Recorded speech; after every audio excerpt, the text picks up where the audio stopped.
ನಮಸ್ತೆ ಎಲ್ರಿಗೂ. Hi my dear student. C last ಕ್ಲಾಸಲ್ಲಿ ನಾವು ನ್ಯೂಟ್ರಲೈಸೇಷನ್ ತಟಸ್ಥೀಕರಣ ಇದ್ರ ಬಗ್ಗೆ ಡಿಸ್ಕಸ್ ಮಾಡಿದ್ವಿ. ಸಿ ನೆಕ್ಸ್ಟ್ 4.4 ನೋಡಿ, neutralisation in every day life. ನಮ್ಮ ನಿತ್ಯ ಜೀವನದಲ್ಲಿ, ನಮ್ಮ ಡೈಲಿ ಲೈಫಲ್ಲಿ ಈ ತಟಸ್ಥೀಕರಣ ಅನ್ನೋದು ನ್ಯೂಟ್ರಲೈಸೇಷನ್ ರಿಯಾಕ್ಷನ್ ಯಾವ ರೀತಿ ಇರುತ್ತೆ, ನಮ್ಮ ಡೈಲಿ ಲೈಫಲ್ಲಿ ಇರ್ತಕ್ಕಂತಹ ನ್ಯೂಟ್ರಲೈಸೇಷನ್ಸ್ ಯಾವುದು? First one, indigestion. What is the meaning of indigestion? ಅಜೀರ್ಣ. ನಮಗೆ ಸರಿಯಾಗಿ ನಾವು ತಿಂದಂಥ ಆಹಾರ ಜೀರ್ಣ ಆಗುತ್ತೆ ಅಂತೇಳಿ ಕೇಳಿರ್ಬೇಕು ನೀವು. ಸರಿಯಾಗಿ ಡೈಜೆಷನ್ ಆಗಿಲ್ಲ ಅಂದರೆ ಅದನ್ನೇ ನಾವು ಇಂಡೈಜೇಷನ್, ಅಜೀರ್ಣ ಅಂತೇಳಿ ಕರಿತೀವಿ. Our stomach contains hydrochloric acid. ನೀವೆಲ್ಲರೂ ಡೈಜೆಸ್ಟಿವ್ ಸಿಸ್ಟಮ್ ಅದರಲ್ಲಿ ಓದಿರ್ತೀರಾ. ಅನಿಮಲ್ಸ್ ಸೆಕೆಂಡ್ ಲೆಸನ್ ಅಲ್ಲಿ ನೀವು ಓದಿದ್ದೆ. ಏನಪ್ಪಾ ಅಂದ್ರೆ ನಮ್ಮ ಮನುಷ್ಯನಲ್ಲಿ ಯಾವ ರೀತಿ ಡೈಜೆಷನ್ ಆಗುತ್ತೆ ಅಂದ್ರೆ ನ್ಯೂಟ್ರಿಷನ್ ಇನ್ ಪ್ಲಾಂಟ್ಸ್, ಇದರಲ್ಲಿ ನ್ಯೂಟ್ರಿಷನ್ ಇನ್ ಅನಿಮಲ್, ನ್ಯೂಟ್ರಿಷನ್ ಪೋಷಣೆ, ಪ್ರಾಣಿಗಳಲ್ಲಿ ಯಾವ ರೀತಿ ಪೋಷಣೆ ಆಗುತ್ತೆ ಆ ಲೆಸನ್ ಅಲ್ಲಿ ಓದಿರ್ತೀರ ನೀವು ಸೆಕೆಂಡ್ ಲೆಸನ್ ಅಲ್ಲಿ. ಅಂದ್ರೆ ಡೈಜೆಷನ್ ಮನುಷ್ಯನಲ್ಲಿ ನಮಗೆ ಸ್ಟೊಮಕ್ ಅಲ್ಲಿ, ನಮ್ಮ ಹೊಟ್ಟೆಯಲ್ಲಿ HCl ಎಂಬ ಆಸಿಡ್ ರಿಲೀಸ್ ಆಗುತ್ತೆ. ಆ ಹಶ್ವಾದಾಗ ಏನಾಗಬೇಕು, ನಾವು ಊಟವನ್ನ ಮಾಡಬೇಕು. ಆಗಲಿಲ್ಲ ಅಂದರೆ ಅದು ನಮ್ಮ HCl, ಹೊಟ್ಟೆ ತುಂಬ HCl ಸೆಕ್ರೀಟ್ ಆಗಿ ಉರಿ ಸ್ಟಾರ್ಟ್ ಆಗುತ್ತೆ, ಹೊಟ್ಟೆ ಉರಿಯೋಕ್ಕೆ ಸ್ಟಾರ್ಟ್ ಆಗುತ್ತೆ. ಅದನ್ನೇ ನಾವೇನಂತೀವಿ ಗ್ಯಾಸ್ಟ್ರಿಕ್ ಅಂತೇಳಿ ಎಲ್ಲರೂ ಕರೀತಾರೆ. ಬಟ್ HCl ನಮ್ಮ ತಿಂದಂಥ ಆಹಾರನ ಡೈಜೆಸ್ಟ್ ಮಾಡೋದಕ್ಕೆ ರಿಲೀಸ್ ಮಾಡ್ತಕ್ಕಂತಹ ಒಂದು ಆಮ್ಲ ನಮ್ಮ ಸ್ಟೊಮಕ್ ಹೊಟ್ಟೆಯಲ್ಲಿ. ಸೊ ನಮ್ಮ ಜಠರದಲ್ಲಿ ಅಂದರೆ ನಮ್ಮ ಸ್ಟೊಮಕ್, ನಮ್ಮ ಜಠರದಲ್ಲಿ ಹೈಡ್ರೋಕ್ಲೋರಿಕ್ ಆಮ್ಲವಿದೆ, ಅದು ರಿಲೀಸ್ ಆಗುತ್ತೆ. It helps us to digest food. ಇದೇನು ಮಾಡುತ್ತೆ, ನಾವು ತಿಂದಂಥ ಆಹಾರವನ್ನು ಡೈಜೆಸ್ಟ್ ಮಾಡೋದಕ್ಕೆ, ಅದನ್ನು ಜೀರ್ಣಗೊಳಿಸಲು ಜೀರ್ಣ ಮಾಡಲು, ನಾವು ತಿಂದಂಥ ಆಹಾರವನ್ನು ಜೀರ್ಣವಾಗಿಸಲು ಸಹಾಯ ಮಾಡುವಂತಹ ಒಂದು ಆಮ್ಲ ಈ HCl. As you have learned in chapter 2 nutrition in animals ಅಲ್ಲಿ, ಪ್ರಾಣಿಗಳಲ್ಲಿ ಪೋಷಣೆ ಆ ಲೆಸನಲ್ಲಿ ಓದಿರ್ತೀರ. ಯಾಕೆ ನಮ್ಮ HCl ಜಠರದಲ್ಲಿ HCl ಬಿಡುಗಡೆ ಆಗುತ್ತೆ, ಅದು HClನ ಕಾರ್ಯ ಏನು, ಅದು ಯಾವ ರೀತಿ ನಾವು ತಿನ್ನಂಥ ಆಹಾರವನ್ನು ಜೀರ್ಣಗೊಳಿಸುತ್ತೆ, ಜೀರ್ಣ ಮಾಡೋದಕ್ಕೆ ಸಹಾಯ ಮಾಡುತ್ತೆ, ಡೈಜೆಸ್ಟ್ ಮಾಡೋದಕ್ಕೆ ಅಂತೇಳಿ. But too much of acid in the stomach causes indigestion. ಆದರೆ ನಮ್ಮ ಜಠರದಲ್ಲಿ ಅತಿಯಾದ ಆಮ್ಲ ಏನಾದರೂ ಬಿಡುಗಡೆ ಆಯಿತು, ಉಂಟಾಯಿತು ಅಂದರೆ ಅದು ಅಜೀರ್ಣವನ್ನು ಉಂಟು ಮಾಡುತ್ತೆ. ಏನು ಮಾಡುತ್ತೆ, two much of acid in stomach causes. ನಮ್ಮ ಜಠರದಲ್ಲಿ ಆಮ್ಲ ಹೆಚ್ಚಾದರೆ ಅದು ಏನನ್ನು ಉಂಟು ಮಾಡುತ್ತೆ, ನಮಗೆ ಅಜೀರ್ಣವನ್ನು ಉಂಟು ಮಾಡುತ್ತೆ. ಜಠರದಲ್ಲಿನ ಅತಿಯಾದ ಆಮ್ಲವು ನಮಗೆ ಅಜೀರ್ಣವನ್ನು ಉಂಟು ಮಾಡುತ್ತೆ. Sometime indigestion is painful. Sometime, ಕೆಲವೊಂದು ಸಲ ಈ ಅಜೀರ್ಣ ನಮಗೆ ಹೊಟ್ಟೆ ನೋವು ಬಂದ್ಬಿಡುತ್ತೆ ಅಲ್ವಾ, ನೋವುಕಾರಕವಾಗಿರುತ್ತೆ. ಕೆಲವರಿಗೆ ಸರಿಯಾಗಿ ಡೈಜೆಷನ್ ಆಗಿಲ್ಲ ಅಂದರೆ ಹೊಟ್ಟೆ ನೋವು ಬರ್ತಿರುತ್ತೆ. ಸಣ್ಣ ಮಕ್ಳುಗಳಿಗೆ ಅಬ್ಸರ್ವ್ ಮಾಡಿ, ಅವ್ರಿಗೆ ಹೊಟ್ಟೆ ನೋವು ಬಂದಿದೆ ಅಂದರೆ ಸರಿಯಾಗಿಲ್ಲ, ಡೈಜೆಷನ್ ಆಗಿರಲ್ಲ, ಆ ರೀತಿ ಆಗ್ತಿರುತ್ತೆ. ಕೆಲವೊಂದು ಸಲಿನೂ ನೋವಿನಿಂದ ಕೂಡಿರುತ್ತೆ. ಅಜೀರ್ಣವು ನೋವನ್ನು ಉಂಟು ಮಾಡುತ್ತೆ. ಟು ರಿಲೀವ್ ಇಂಡೈಜೆಷನ್, ಅಜೀರ್ಣದ ಶಮನಕ್ಕೆ ರಿಲೀಫ್ ಆಗಬೇಕು, ಇಂಡೈಜೆಷನಿಂದ ಶಮನ ಆಗಬೇಕು, ನಾವು ಅದನ್ನು ಇಂಡೈಜೆಷನ್ ಅಜೀರ್ಣವನ್ನು ಕಡಿಮೆ ಮಾಡಬೇಕು ಅಂದರೆ we take an antacid such as milk of magnesia. ನಾವೇನು ಮಾಡಬೇಕು, ನಮ್ಮ ಅಜೀರ್ಣದ ಸಮಸ್ಯೆಯನ್ನು ಕಡಿಮೆ ಮಾಡಬೇಕು ಅಂದರೆ ಮೆಗ್ನೀಷಿಯಂ ಹೈಡ್ರಾಕ್ಸೈಡ್ ಉಳ್ಳ ಮೆಗ್ನೀಷಿಯಂ ಹಾಲಿನಂತಹ ಆಮ್ಲ ನಿರೋಧಕ ಆಂಟಾಸಿಡ್ ಅದನ್ನು ಸೇವಿಸಬೇಕು. ಕೆಲವರು ಈ ಸೋಡಾನ ಕುಡಿತಾರೆ ಅಲ್ವಾ, ಕೆಲವರು ಓಮ್ ಕಾಳನ್ನು ಕುದಿಸ್ಕೊಂಡು ಕುಡಿತಾರೆ, ಜೀರಾ ವಾಟರ್ನ ಕುಡಿತಾರೆ. ಈ ರೀತಿ ಕೆಲವೊಂದು ನಮ್ಮ ಹೋಮ್ ರೆಮಿಡೀಸ್ ಇರುತ್ತೆ. ಆದರೆ ನಮ್ಮ ರಾಸಾಯನಿಕವಾಗಿ ಏನಾದ್ರು ತೊಗೊಳ್ತೀವಿ ಅಂದರೆ ಮಿಲ್ಕ್ ಆಫ್ ಮೆಗ್ನೀಷಿಯಾ ಎಂಬ ಆಂಟಾಸಿಡ್, ಅದು ಆಮ್ಲ ರೋಧಕ ಅಂತೇಳಿ ಕರಿತೀವಿ. ಮೆಗ್ನೀಷಿಯಂ ಹಾಲಿನಂತಹ ಮೆಗ್ನೀಷಿಯಂ ಹೈಡ್ರಾಕ್ಸೈಡ್ ಉಳ್ಳ ಮೆಗ್ನೀಷಿಯಂ ಹಾಲನ್ನು ಸೇವಿಸ್ಬೋದು. Which contains magnesium hydroxide. ಈ ಮೆಗ್ನೀಷಿಯಂ ಮಿಲ್ಕ್ ಆಫ್ ಮೆಗ್ನೀಷಿಯಾದಲ್ಲಿ ಏನಿರುತ್ತೆ, ಮೆಗ್ನೀಷಿಯಂ ಹೈಡ್ರಾಕ್ಸೈಡ್ ಎಂಬ ವಸ್ತು ಇರುತ್ತೆ. It neutralises the effects of excessive acid. ಇದೇನು ಮಾಡುತ್ತೆ, ಅತಿಯಾದ ಆಮ್ಲದ ಪರಿಣಾಮ, ಆಸಿಡಿಂದ ನಮಗೇನಾದರೂ ಎಫೆಕ್ಟ್ ಆಗುತ್ತೆ, ತೊಂದರೆ ಆಗುತ್ತೆ ಅಂದರೆ ಅದನ್ನ ಏನು ಮಾಡುತ್ತೆ, ಶಮನಗೊಳಿಸುತ್ತೆ. ಅಂದರೆ ಇಟ್ ನ್ಯೂಟ್ರಲೈಸ್ ಅಂದರೆ ತಟಸ್ಥೀಕರಣಗೊಳಿಸ್ಬಿಡುತ್ತೆ. ಅದು ನಮಗೆ ಉರಿಯನ್ನು ಉಂಟು ಮಾಡೋದು, ಹೊಟ್ಟೆ ನೋವು ಬರುವಂಥದ್ದು, ಈ ರೀತಿ ಅದನ್ನು ಕಡಿಮೆ ಆಗಬೇಕು ಅಂದರೆ ಈ ನ್ಯೂಟ್ರಲೈಸೇಷನ್ ಅಂದರೆ ಅದನ್ನು ತಟಸ್ಥೀಕರಣಗೊಳಿಸಲು ಮಿಲ್ಕ್ ಆಫ್ ಮೆಗ್ನೀಷಿಯವನ್ನು ಉಪಯೋಗಿಸೋದ್ರಿಂದ ಅದರಲ್ಲಿರ್ತಕ್ಕಂಥ ಮೆಗ್ನೀಷಿಯಂ ಹೈಡ್ರಾಕ್ಸೈಡು ನಮ್ಮ ಆಮ್ಲದಿಂದ ಉಂಟಾಗ್ತಕ್ಕಂತಹ ಪರಿಣಾಮನ ತಟಸ್ಥೀಕರಣಗೊಳಿಸುತ್ತೆ. It neutralise the effects of excessive acid. ಆಮ್ಲದಿಂದ ಉಂಟಾಗ್ತಕ್ಕಂಥ ಪರಿಣಾಮವನ್ನು ತಟಸ್ಥೀಕರಣಗೊಳಿಸುತ್ತೆ. ಆಯ್ತಾ? ಇದು ಫಸ್ಟ್ ಒನ್. ಅದೇ ರೀತಿ ಆ್ಯಂಟ್ ಬೈಟ್. ಆ್ಯಂಟ್ ಅಂದರೆ ಇರುವೆ, ಬೈಟ್ ಅಂದರೆ ಇರುವೆ ಕಚ್ಚುವಿಕೆ. ಆಲ್ರೆಡಿ ಈ ಲೆಸನಲ್ಲಿ ನಾವು ಡಿಸ್ಕಸ್ ಮಾಡಿದ್ದೀವಿ. ಇರುವೆಯಲ್ಲಿ ಯಾವ ಥರ, ಇರುವೆಯಲ್ಲಿ ಇರ್ತಕ್ಕಂಥ ಆ್ಯಸಿಡ್ ಯಾವುದು, ಫಾರ್ಮಿಕ್ ಆ್ಯಸಿಡ್ ಇರುತ್ತೆ ಅದರ ಜೆಲ್ನಲ್ಲಿ. ಅದು ನಮ್ಮ ಸ್ಕಿನ್ಗೆ ಟಚ್ ಆದರೆ ಉರಿಯನ್ನು ಉಂಟು ಮಾಡುತ್ತೆ. ಫಾರ್ಮಿಕ್ ಆ್ಯಸಿಡ್ ಅದರ ಇರುವೆ ಕಚ್ಚಿದಾಗ ಯಾಕೆ ನಮ್ಗೆ ಉರಿ ಬರುತ್ತೆ ಅಂದರೆ ಆ ಇರುವೆಯ ಬಾಯಿಯಲ್ಲಿ ಇರ್ತಕ್ಕಂತಹ ಜೆಲ್ಲಲ್ಲಿ ಫಾರ್ಮಿಕ್ ಆ್ಯಸಿಡ್ ಎಂಬ ಆಮ್ಲ ಇರುತ್ತೆ, ಹಾಗಾಗಿ ಅಂತೇಳಿ ಓದಿದ್ದೀವಿ.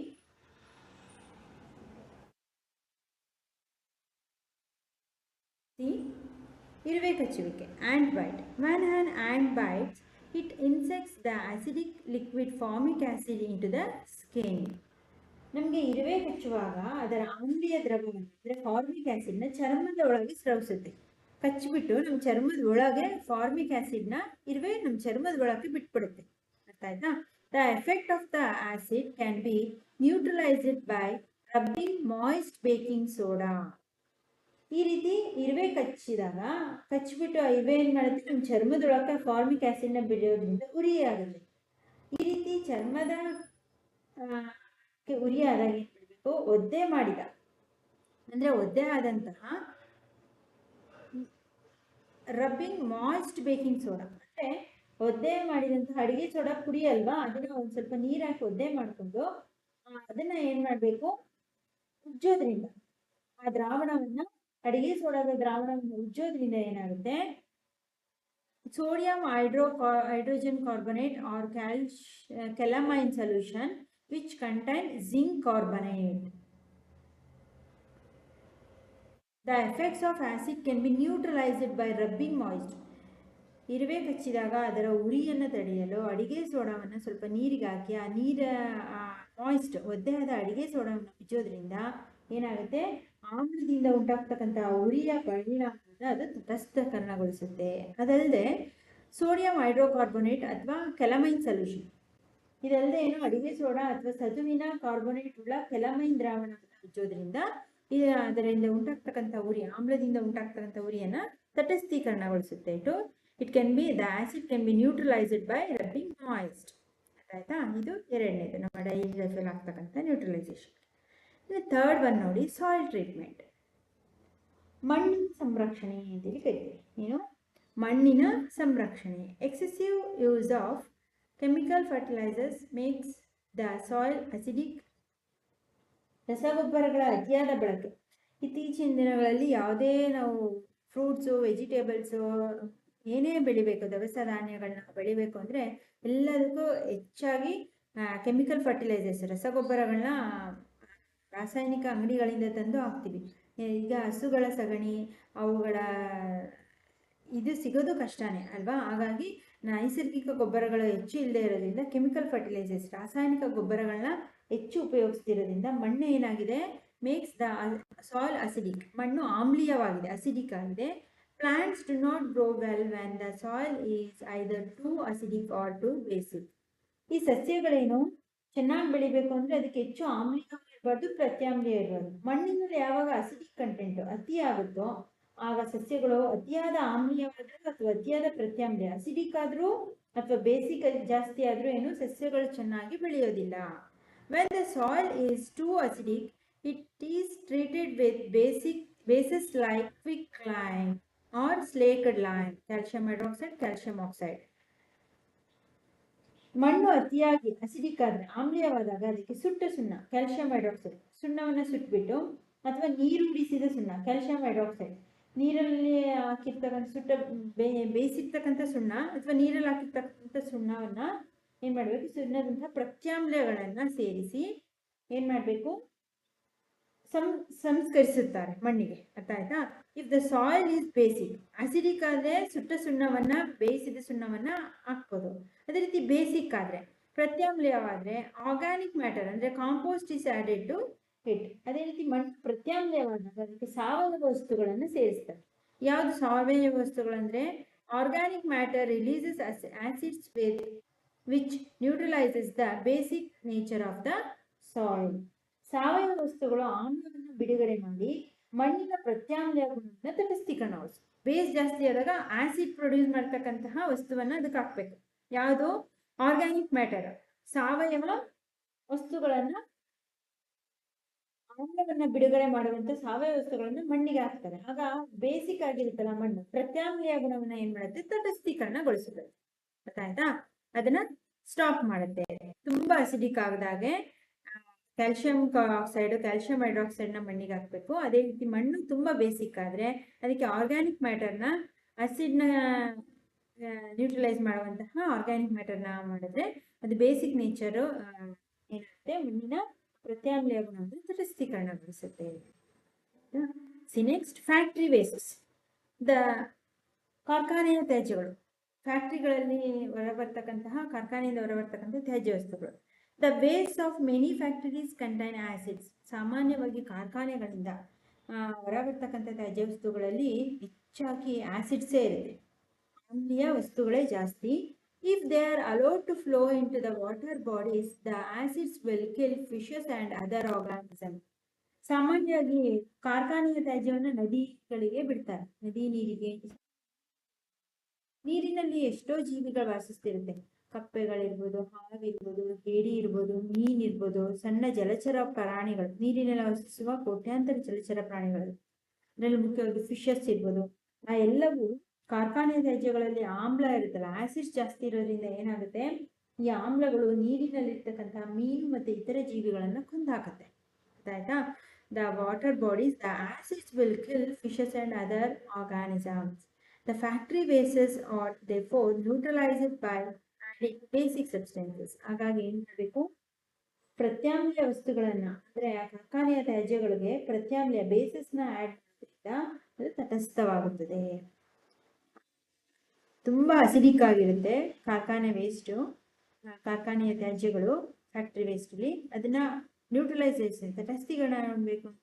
ಅದಕ್ಕೆ ಬೇಸಿಕ್ ಸಬ್ಸ್ಟೆನ್ಸಸ್ನ, ಪ್ರತ್ಯಾಮ್ಲೀಯ ವಸ್ತುಗಳನ್ನ, ಪದಾರ್ಥಗಳನ್ನು ಸೇರಿಸಿದ್ರೆ ಅದು ಕಾರ್ಖಾನೆ ತ್ಯಾಜ್ಯಗಳು ತಟಸ್ಥೀಕರಣಗೊಳ್ಳುತ್ತದೆ.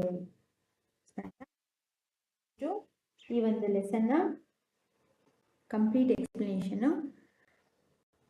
ಈ ಲೆಸನ್ ಕಂಪ್ಲೀಟ್ ಆದಮೇಲೆ ಪ್ರತಿ ಒಂದು ಲೆಸನ್ ಅಲ್ಲೂ what you have to learn, ಅಂದ್ರೆ ಈ ಒಂದು ಪಾಠದಲ್ಲಿ ನೀವು ಏನೇನೆಲ್ಲ ಕಲ್ತ್ರಿ ಅಂತೇಳಿ ಪಾಯಿಂಟ್ ವೈಸ್ ಅಲ್ಲಿ ಸಿಂಪಲ್ ಆಗಿ ಕೊಟ್ಟಿರ್ತಾರೆ. ಈ ಪಾಯಿಂಟ್ಸ್ನ ಎಲ್ಲರೂ 1-2-3 ಟೈಮ್ ರೀಡ್ ಮಾಡಿ. ನಾನು ಕೊಡ್ತಕ್ಕಂಥ ಹೋಮ್ವರ್ಕ್ ಕ್ವಶನ್ ಇಲ್ಲೇ ಎಷ್ಟೊಂದಿಗೆ ಆನ್ಸರ್ ಸಿಕ್ಬಿಡುತ್ತೆ ನಿಮಗೆ. ಈ ಒಂದು ಲೆಸನ್ ಕಂಪ್ಲೀಟ್ ಸಮ್ಮರಿ ಆ ಪಾಯಿಂಟ್ಸ್ ಅಲ್ಲಿ ಇರುತ್ತೆ. ಹಾಗಾಗಿ ಇದಿಷ್ಟು ಇರುತ್ತೆ ಈ ಲೆಸನ್ನ ಕಂಪ್ಲೀಟ್ ಎಕ್ಸ್ಪ್ಲನೇಷನ್. ಏನಾದ್ರು ಡೌಟ್ಸ್ ಇತ್ತು, ಅರ್ಥ ಆಗಿಲ್ಲ ಅಂತಂದ್ರೆ ಡಿಸ್ಕ್ರಿಪ್ಷನ್ ಕಮೆಂಟ್ ಮಾಡಿ. And in neutralisation in every, ಇವತ್ತಿನ ಹೋಮ್ವರ್ಕ್ ಕ್ವಶನ್ಸ್ ಏನಂದ್ರೆ neutralisation in every day life. Explain neutralisation in everyday life. ಪ್ರತಿದಿನದ ನಮ್ಮ ಜೀವನದಲ್ಲಿ ನಡೀತಕ್ಕಂಥ ತಟಸ್ಥೀಕರಣಗಳು ಯಾವುದು, ಇದನ್ನು ಪಾಯಿಂಟ್ ವೈಸು ಇಂಡೈಜೇಷನ್ ಅದನ್ನು ಪಾಯಿಂಟ್ ಮಾಡಿ ಬರೀರಿ. ಆ್ಯಂಡ್ ಎಲ್ಲವನ್ನ ರೈಟು, ಸಾಯಿಲ್ ಟ್ರೀಟ್ಮೆಂಟ್, ಇದಿಷ್ಟು ಒಂದೇ ಕ್ವಶನ್. ಇದಕ್ಕೆ ಇದಿಷ್ಟು ಪಾಯಿಂಟ್ ಮಾಡಿ ಬರೀರಿ. ಬೇಕಾದ್ರೆ ಇದಕ್ಕೆ ಸಪ್ರೇಟ್ ತಗೋಬೋದು. ವಾಟ್ ಈಸ್ ಇಂಡೈಜೇಷನ್ ಅದನ್ನ ಸೆಕೆಂಡ್ ಲೆಸನ್ ಮಾಡಬೇಕಾಗುತ್ತೆ. How the soil, acidic soil converted to basic. How the too much of acidic soil treated with bases ಅಂತ. ಇದಕ್ಕೆ to had a quicklime ಇದನ್ನ. And then how the too basic soil convert acidic. ತುಂಬ basic ಆಗಿದ್ರೆ ಹೇಗೆ convert ಮಾಡೋದು, or ಈ ಥರನೂ ಮಾಡ್ಬೋದು. How the too acidic soil neutralised ಅಂತ ಆದರೂ ಓಕೆ. ತುಂಬ ಅಸಿಡಿಕ್ ಆಗಿರ್ತಕ್ಕಂಥ ಸಾಯಿಲ್ನ ನ್ಯೂಟ್ರಲೈಸ್ ಮಾಡೋದು ಏನು ಅಂತ ಕೊಟ್ಟರು, ಅದಕ್ಕೂ ಇದೇನೇ answer. And how the too basic soil neutralised, too basic ಇರ್ತಕ್ಕಂಥ ಸಾಯಿಲ್ನ ನ್ಯೂಟ್ರಲೈಸ್ ಮಾಡೋದು, ಅದಕ್ಕೂ ಇದೆ answer. And why the aquatic organism like fishes died to allow or flow the factory waste. ಯಾಕೆ ಫ್ಯಾಕ್ಟ್ರಿ ವೇಸ್ಟ್ಗಳು ನೀರಿಗೆ ಫ್ಲೋ ಆದಾಗ ಅಲ್ಲಿರ್ತಕ್ಕಂಥ ಜೀವಿಗಳು ಸಾಯುತ್ತೆ? Because the waste may contain acids ಇರುತ್ತೆ. So how the factory waste neutralised in basic. Factory ವೇಸ್ಟನ್ನು ಯಾವ ರೀತಿ ಬೇಸಿಕ್ ಮಾಡೋದು? ಇದಿಷ್ಟು ವಿತ್ ಹೋಮ್ವರ್ಕ್ ಕ್ವಶನ್ಸ್. ಏನಾದ್ರು ಡೌಟ್ಸ್ ಇತ್ತು, ಅರ್ಥ ಆಗಿಲ್ಲ ಅಂದರೆ ಅದನ್ನು ಡಿಸ್ಕ್ರಿಪ್ಷನ್ ಕಮೆಂಟ್ ಮಾಡಿ. ಆ್ಯಂಡ್ ಆದಷ್ಟು ಟೆಕ್ಸ್ಟ್ ಬುಕ್ನ ರೀಡ್ ಮಾಡಿ. ಏನಾದ್ರು ಅರ್ಥ ಆಗಿಲ್ಲ ಅಂದರೆ ಡಿಸ್ಕ್ರಿಪ್ಷನ್ ಕಮೆಂಟ್ ಮಾಡಿ. ನೀವೇ ಹೋಮ್ವರ್ಕ್ ಕ್ವಶನ್ಗೆ ಆನ್ಸರ್ ಮಾಡಿ, ಅದನ್ನು ಅಡಿಷನ್ ಕ್ವಶನ್ ಆಗಿ ಬರೆದಿಟ್ಕೊಳ್ಳಿ. ಆ್ಯಂಡ್ ಆದಷ್ಟು ಎಲ್ಲ ಫ್ರೆಂಡ್ಸ್ಗಳಿಗೂ ವೀಡಿಯೋಸ್ನ ಶೇರ್ ಮಾಡಿ, ಸಬ್ಸ್ಕ್ರೈಬ್ ಮಾಡ್ಕೊಂಡ್ಕೊಳ್ಳಿ. ಬಿಕಾಸ್ ನಾನು ಡೈಲಿ ಆಗ್ತಕ್ಕಂತಹ ವೀಡಿಯೋಸು ಸರ್ಚ್ ಮಾಡೋ ಅವಶ್ಯಕತೆ ಇಲ್ಲ. ಸಬ್ಸ್ಕ್ರೈಬ್ ಮಾಡಿಕೊಂಡ್ರೆ ಆ ನೋಟಿಫಿಕೇಷನ್ ಅಲ್ಲಿ ಬಂದ್ಬಿಡುತ್ತೆ. ಹಾಗಾಗಿ ಆ್ಯಂಡ್ ಅವ್ರು ಇಂಗ್ಲೀಷ್ ಮೀಡಿಯಮ್ ಆಗಲಿ, ನಿಮ್ಮ ಫ್ರೆಂಡ್ಸ್ ಕನ್ನಡ ಮೀಡಿಯಮ್ ಆಗಲಿ ಶೇರ್ ಮಾಡಿ. ಅವರು ಅರ್ಥ ಮಾಡ್ಕೊಳ್ಳಿ ಸೈನ್ಸ್ನ ಫಸ್ಟು. ಆಮೇಲೆ ಅವರು ಅವ್ರಿಗೆ ಈಸಿ ಆಗ್ತಕ್ಕಂತಹ ಇಂಗ್ಲೀಷಲ್ಲಾದರೆ ವರ್ಡ್ಸ್ನ ಅರೇಂಜ್ ಮಾಡ್ಕೊಂಡು ಬರೀತಾರೆ. ನೀವು ಕನ್ನಡದಲ್ಲಾದರೆ ಅರ್ಥ ಮಾಡಿಕೊಂಡು ನೀವು ನಿಮ್ಮ ಕನ್ನಡದಲ್ಲೇ, ನಮ್ಮ ಭಾಷೆಯಲ್ಲೇ ಕನ್ನಡದಲ್ಲಿ ಅರ್ಥ ಮಾಡಿಕೊಂಡ್ರೆ ಯಾವ ನೋಟ್ಸು ಬೇಡ, ನೀವೇ ಬರ್ಕೊಂಡು ಹೋಗ್ಬೋದು, ನೀವೇ ನೋಟ್ಸ್ ರೆಡಿ ಮಾಡಿ ಅಲ್ವಾ. ಸೊ ಹಾಗಾಗಿ ಆದಷ್ಟು ಕನ್ನಡ ಮೀಡಿಯಮ್, ಇಂಗ್ಲೀಷ್ ಮೀಡಿಯಮ್ ಯಾರೇ ಇದ್ರೂ ಅವ್ರಿಗೆ ಶೇರ್ ಮಾಡಿ, ಸಬ್ಸ್ಕ್ರೈಬ್ ಮಾಡ್ಕೊಂಡು. ಆ್ಯಂಡ್ ದೆನ್ ಆದಷ್ಟು ಟೆಕ್ಸ್ಟ್ ಬುಕ್ನ ರೀಡ್ ಮಾಡಿ. 2 hours ಟೈಮು ಆಡಿಯೋನ ಕೇಳಿಸ್ಕೊಡಿ. ಸೈನ್ಸ್ ಏನು ಟಫ್ ಸಬ್ಜೆಕ್ಟ್ ಅಲ್ಲ, ಅರ್ಥ ಮಾಡಿಕೊಂಡ್ರೆ ತುಂಬ ಈಸಿ ಸಬ್ಜೆಕ್ಟ್ ಇದೆ. ಓಕೆನಾ? ಓಕೆ ಮೈ ಡಿಯರ್ ಸ್ಟೂಡೆಂಟ್, ಇದು ಈ ಲೆಸನ್ನ ಕಂಪ್ಲೀಟ್ ಎಕ್ಸ್ಪ್ಲನೇಷನು. ನೆಕ್ಸ್ಟ್ ಕ್ಲಾಸಲ್ಲಿ ಎಕ್ಸಸೈಸ್ ಕ್ವಶನ್ ಆ್ಯಂಡ್ ಆನ್ಸರ್ಸ್ನ ಸಾಲ್ವ್ ಮಾಡೋಣ. ನಾನು ಕೊಡ್ತಕ್ಕಂಥ ಹೋಮ್ವರ್ಕ್ ಕ್ವಶನ್ಸ್ನ ಆಕ್ಷನ್ ಕ್ವಶನ್ ಆಗಿ ಎಕ್ಸಸೈಸ್ ಕ್ವಶನ್ ಆ್ಯಂಡ್ ಆನ್ಸರ್ ಜೊತೆ ಬರ್ದಿಟ್ಕೊ. ಓಕೆನಾ? Okay, thank you.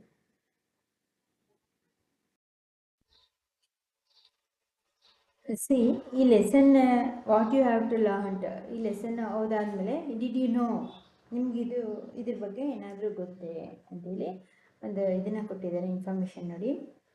Each cell in our body contains an acid. ನಮ್ಮ ದೇಹದ ಪ್ರತಿಯೊಂದು ಜೀವಕೋಶದಲ್ಲೂ ಏನು ಡಿಆಕ್ಸಿರೈಬೋನ್ಯೂಕ್ಲಿಕ್ ಆ್ಯಸಿಡ್ ಅಂದರೆ DNA ಅಥವಾ deoxyribonucleic acid, DNA full form deoxyribonucleic acid ಎಂಬ ಆಮ್ಲ ಇರುತ್ತೆ. ಇಲ್ಲಿ deoxyribonucleic acid or DNA. Each cell in our body, ನಮ್ಮ ದೇಹದ ಪ್ರತಿಯೊಂದು ಜೀವಕೋಶದಲ್ಲೂ DNA ಎಂಬ ಆಮ್ಲ ಇದೆ, ಡಿಆಕ್ಸಿರೈಬೋನ್ಯೂಕ್ಲಿಕ್ ಆ್ಯಸಿಡ್ ಎಂಬ ಆಮ್ಲವಿದೆ. It contains every feature of the body such as our looks, colors of our eyes, our eye, etc.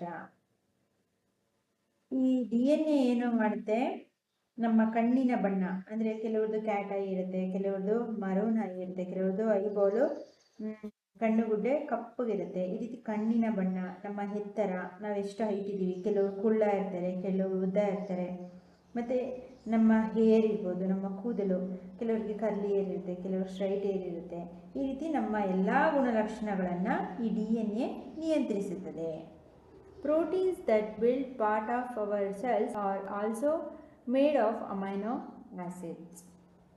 ನಮ್ಮ ಜೀವಕೋಶಗಳನ್ನು ನಿರ್ಮಿಸುವ ಪ್ರೋಟೀನ್ಗಳು ಕೂಡ ಅಮೈನೋ ಆಮ್ಲ ಅಂದರೆ ಅಮೈನೋ ಆಮ್ಲಗಳಿಂದ ರೂಪುಗೊಂಡಿದೆ. ಅಂದರೆ ಅಮೈನೋ ಆಸಿಡ್ ಎಂಬ ಆಮ್ಲದಿಂದ ಏನು ನಮ್ಮ ಜೀವಕೋಶದಲ್ಲಿ ಪ್ರೋಟೀನ್ಗಳು ಕೂಡ, ಅಂದರೆ ನಮ್ಮ ಜೀವಕೋಶವನ್ನು ನಿರ್ಮಿಸುತ್ತಲ್ಲ, ಜೀವಕೋಶಗಳನ್ನು ಬಿಲ್ಡ್ ಮಾಡುವಂಥ ಪ್ರೋಟೀನು ಸಹ ಯಾವುದರಿಂದ ಮಾಡಲ್ಪಟ್ಟಿದೆ? ಅಮೈನೋ ಆಸಿಡ್, ಅಮೈನೋ ಆಮ್ಲದಿಂದ ಮಾಡಲ್ಪಟ್ಟಿದೆ.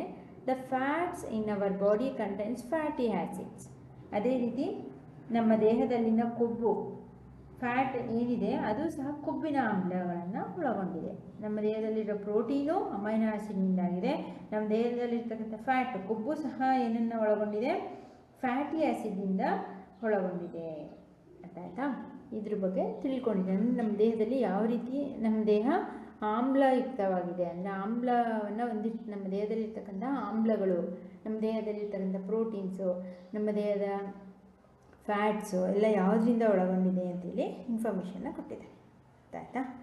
ಓಕೆ, ಇದನ್ನು ಎಲ್ಲರೂ ಟೆಕ್ಸ್ಟ್ ಬುಕ್ ಆದಮೇಲೆ ಕೆಲವೊಂದು ಆ್ಯಕ್ಟಿವಿಟೀಸ್ನಲ್ಲಿ ಕೊಟ್ಟಿರ್ತಾರೆ, ಇದನ್ನು ಸಹ ನೋಡಿ. ಆದರೆ ಈ ಕೆಲವೊಂದು ಆ್ಯಕ್ಟಿವಿಟೀಸ್ ಪ್ರಾಜೆಕ್ಟ್ಸ್ನ ನಿಮ್ಮ ಟೀಚರ್ಸ್ ಹೆಲ್ಪ್ ಸಹಾಯದಿಂದ ಇದನ್ನೆಲ್ಲ ಮಾಡಿ, ತುಂಬ ನಿಮಗೂ ಸಹ ಅದು ಮಾಡಿದಷ್ಟು ಸೈನ್ಸ್ ಬಗ್ಗೆ ಹೆಚ್ಚು ಕ್ಯೂರಿಯಾಸಿಟಿ ಬರುತ್ತೆ. ನಿಮಗೆ ಹೆಚ್ಚು ಹೊಸ ಹೊಸ ಆವಿಷ್ಕಾರಗಳನ್ನ ಮಾಡಬೇಕು, ಎಲ್ಲದ್ರ ಬಗ್ಗೆ ತಿಳ್ಕೋಬೇಕು ಅನ್ನೋ ಒಂದು ಇಂಟ್ರೆಸ್ಟ್ ಬರುತ್ತೆ, ನಿಮಗೆ ನಾಲೆಡ್ಜ್ ಬರುತ್ತೆ ಆ ಆ್ಯಕ್ಟಿವಿಟೀಸ್ಗಳನ್ನ ಮಾಡೋದ್ರಿಂದ. ನಿಮ್ಮ ಟೀಚರ್ಸ್ ಹೆಲ್ಪಿಂದ ಈ ಒಂದು ಕೆಲವೊಂದು ಆ್ಯಕ್ಟಿವಿಟೀಸ್ಗಳನ್ನ ಮಾಡೋದಕ್ಕೆ ಟ್ರೈ ಮಾಡಿ. ಓಕೆನಾ? Okay my dear student, thank you.